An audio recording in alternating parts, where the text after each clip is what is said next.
Dr. Lori, and today I'm going to give you tips about quilts from the 1800s.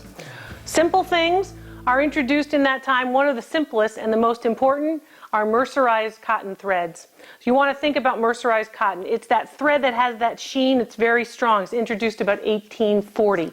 And that's one of the things that you're going to look for. The other thing I want you to look for, I want you to get out an old-fashioned ruler or a tape measure, and basically I want you to measure the stitches on your quilt.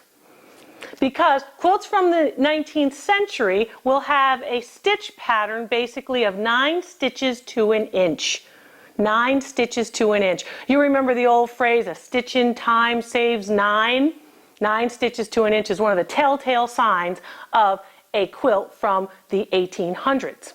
I want to show you some of these quilts. First of all, quilts were used on the battlefield, particularly in the Civil War. This is a Civil War quilt that a person brought to one of my antique appraisal events. And what's interesting about this quilt is if you look at it, not only does it have patchworks, patches of materials or fabrics from all different places, but you'll notice that the color scheme is a madder brown and red and pink and green. Those are the dyes that you're seeing used at this time period, and they help to identify the color schemes for quilts from the 1800s. Other quilts that you're going to see, particularly battlefield quilts, quilts like this one from the Civil War, which actually even had messages home on them. And soldiers would actually be found buried in them on some of the great battlefields of the Civil War as well. They can be extremely valuable. What I mean is tens of hundreds of thousands of dollars for some of these quilts. And then I want to tell you some other tips about telltale signs. If you have an old quilt and there's blood stains on it, yes, blood stains, it might be from soldiers, it might be from horses in the 1800s. These particular stains, you can see some of the dark and brown, dark red blood stains on this particular patchwork or red work quilt. Very, very good sign for authenticating the age of your quilt from the 1800s.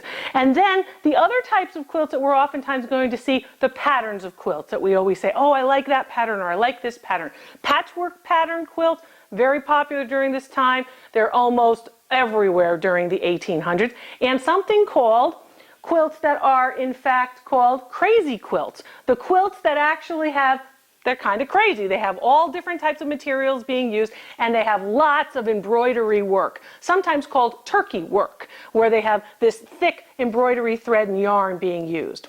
If you have a quilt and you're not sure whether or not it's valuable and whether or not it's from the 1800s, you can send a picture to me or you can bring the actual quilt to one of my antique appraisal events hosted all over the world.